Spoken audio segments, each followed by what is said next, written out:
How much of Epic is inspired by Homer's The Odyssey, and how much is from your own creation? Great question.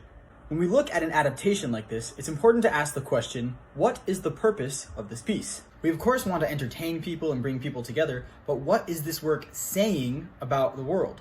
As many of you know, in Epic, the main lesson is that it is necessary to have a capacity for ruthlessness in order to protect yourself and that which you care about.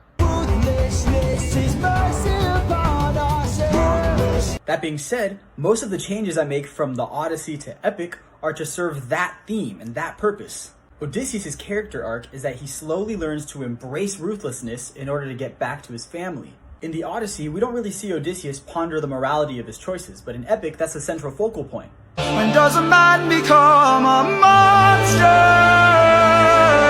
I try to keep as many of the iconic characters and locations from the source material as possible, while also making adjustments to the story so that it serves the theme of ruthlessness and allows us to track the character arcs. If I became the monster to everyone but us, I made sure we got home again. You would care if we're unjust. The Lotus Eaters are a really good example of this. In the source material, Odysseus sends some of his men to go inspect the island, but then later has to retrieve them after they've eaten the lotus. In Epic, however, this is a more personal moment between Odysseus and Polites, and it allows us to explore the philosophical ideology that opposes ruthlessness. Open arms. This life is amazing when you greet it with open arms. Another example is that in the Odyssey, Poseidon and Odysseus never meet face to face, but in Epic, Poseidon confronts Odysseus and establishes his ideology of ruthlessness. So close your heart, the world is dark and ruthlessness is mercy. Die.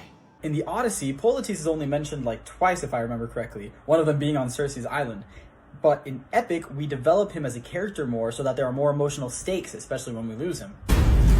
One funnier example is the Winions, which serve as a replacement for Aeolus's children. Welcome. The Winions do not exist in the Odyssey, they are purely specific to Epic. While providing some moments of levity in an otherwise serious show, the Winions also foreshadow to later moments in the show when Odysseus has to be extra ruthless. I am not letting you